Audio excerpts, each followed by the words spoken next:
We will look at the evidence. If the evidence is strong, we will support the impeachment complaint. But if it is not, we will not. Pag-aralan ninyo, tignan nyo kung kapani-paniwala yan. Kasi baka paputok na naman yan eh. Defensa ng Vice President is a conditional threat. Kung ako patayin, inutusan ko sila, patayin din to mga to. Kami, position namin, tingin namin, baka hindi threat yun. Kasi hindi naman siya papatayin eh. Di ba? So, the condition of the threat, wala naman chance na mangyari yun kasi hindi naman siguro papapatay ng administrasyon. Ito sasabihin ko sa inyo kung ikaw nakakulong ka sa bikutan, kahit sabihin sa'yo na sabihin ang buwan ay itim, no? Pag nandun ka sa kulungan, sasabihin mo yung buwan itim. So, when we're looking at testimony coming from somebody na nasa kulungan, siguro pag-isipan natin na mabuti as representatives of the people. Hello po, magandang araw po at again, ito po ang ating pagbabasa ng tarot. Napakadami po ang nag-message sa amin ng mga viewers, subscriber. Humihingi po sila ng update tungkol po kay ating Vice President Sara Duterte. So, kung a-analyze nyo po yung ating previous na tarot tungkol sa ating Madam Inday, Sara Duterte, ito po ngayon ang 2026 na update na nakikita ng tarot. Again and again, this is for entertainment use. Ang pikon, huwag magagalit. Ang pangit, itapon. Ang maganda ang ating pilit na pangibabawin.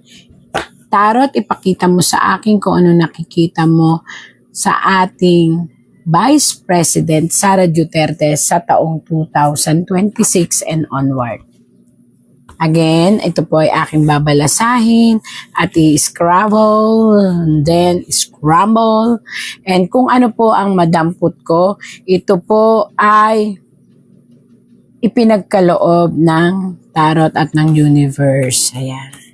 Kaya po, ayan nakita nyo kalat. Walang reshuffle po ito. Pakita mo po sa akin kung ano nakikita natin sa 2026 kay Binibining Sara, Vice President Sara Duterte. Nakikita nyo po ito? Isang lalaki ang mahigpit na talaga namang pinag-iisipan niya. Ayan po, nakita nyo to, lalaki, nakataob.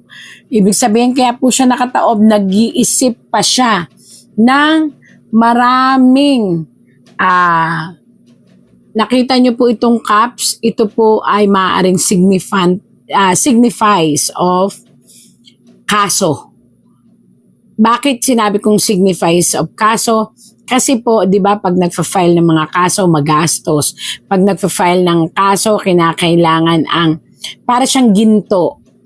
So, para sa kanya, yung isa-sign niya o ibabato niya para kay Ma'am Sara Duterte ay matinding mga ginto daw or matitindi. Conversion nito sa salitang ibinabato niya ay matitindi na, as in masisira ang pangalan ng ating Vice President doon sa binabalak niyang ibabato. Unfortunately, nakabaliktad po siya. So, ito po ay malalampasan ng ating Vice President. Haharapin niya ito, and unfortunately, kung sino ka man na lalaki ka, kasi lalaki siya na nag-iisip talaga kung anong dapat gagawin. At may isang nag-feed sa kanya. May isang, nakita nyo po, may isang kamay. Yan, may nag-feed po sa kanya para batuhin ng napakaraming mabibigat na kaso si VP Sara ngayong taong 2026-27 hanggang sa kandidatura. Pakaisipin niyo pong mabuti dahil ayon po rito nakabaliktad. Kung ano pong ibabato ninyo, again and again, ito po'y tarot lang. Ako po'y taga-interpret lang.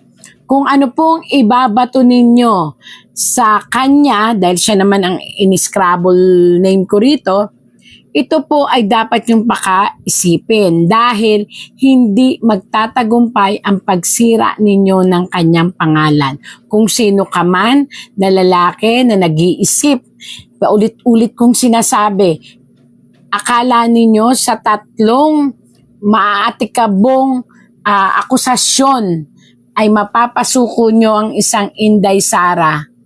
Sorry po, mababaliktad ang sitwasyon sa huling laban. Mananatili pong matatag ang ating Inday Sara. Ang problema lang po talaga ang emosyon niya tungkol sa kanyang father. Yun lang. Pagdating sa kaso, haharapin niya pagdating sa lahat. Pero yung puso ay baliktad. Yung puso at isip niya ay talagang natutorture sa pag-iisip sa kalagayan ng kanyang ama. Lalaban, sana naman malampasan ito ng pamilyang Duterte. Sana po ipagdasal ng buong sambayanan na malampasan ng ating family ng Duterte ang isang pagkawala ng isang taong mahal ng sanlibutan. Ito po ay hindi pa tiyak na magaganap. Sinasabi lang po sa atin ng tarot kasi po on and off na ang kalagayan ng isang tao na nasa malayo na nakakulong. Ibig sabihin ng on and off ang health, minsan biglang tumataas ang lahat ng kanyang blood pressure, ang kanyang sugar, and even the emotion and the stress ay tumataas at paiba-iba. Alam nyo, nakalagay dito, magdasal lang po tayo kung kayo po ay talagang mahal nyo po ang dating Presidente Duterte, magdasal lang po na makayanan lahat. At isang araw, naniniwala po ang tarot, naniniwala ang tarot, kaya nga death, ay makakaliban ang ating dating president sa sinasabing mahirap na kalagayan ng kalusugan upang hindi mapunta sa kamatayan. Yan po.